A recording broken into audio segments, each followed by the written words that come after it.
moving on. Let's take a look at problem due. All right, so problem 2. All right, here.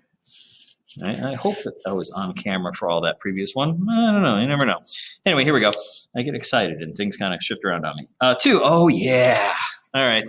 Hey, if this arrow to the right is the initial velocity vector, and this arrow down and right is the final velocity vector, which of the following could represent the average acceleration vector? Average acceleration. That'd be like the one constant acceleration that give me the same result. So we just talked about that. So you say, hey, what is the result of an acceleration? It's to change the velocity. So what I'm going to do is I'm going to say, hey, an average, this is problem 2, I'm going to say an average acceleration is the change in v over the change in t, right? Okay. So what I want to know is an acceleration that gives me that same change in v. Now, this is where things get trickier because it's vectors, right? And what I want to point out is they don't tell us anything about the time during which this change in v happened. If this time change was very short, so it changed velocity really rapidly, this acceleration would be huge. And if it took a long time for the same change in velocity to happen, then the acceleration would be very small. They didn't give us any information about the time, so we can't say anything about how big this acceleration is. So we're going to have to make our decision based on something else. We're going to base it on is not the magnitude of the acceleration matching, because who knows what big that arrow should be.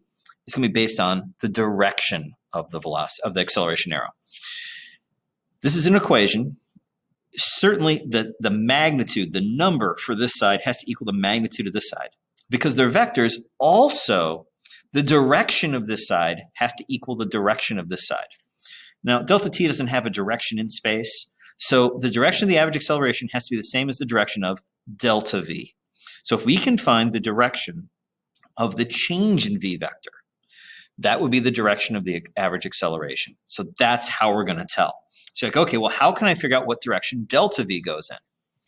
Well, you will recall that when we go to add vectors, right, if I had vector A plus, I don't know, vector B, right, equals, vector C, then the way it works is I'm just going to add the vectors A plus B, where one vector stops, the next one continues. So what this will look like, it'll look like there's vector A, and then where that one ends, I start the next one. I make a chain of arrows, A and B, and then an arrow from the start to the end of the chain, that's A plus B, right?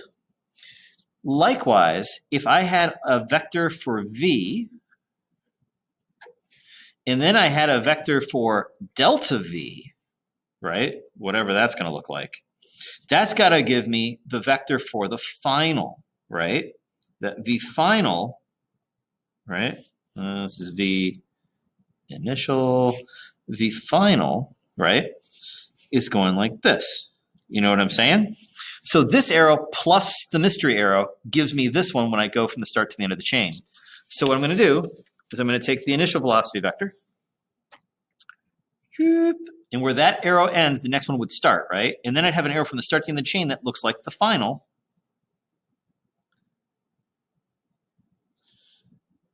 Now, this arrow looks kind of like that. I'm trying to draw it. So the total, so this is V final, and you say, hey, the initial plus the change. This is the delta V. Initial plus delta V gives you the final.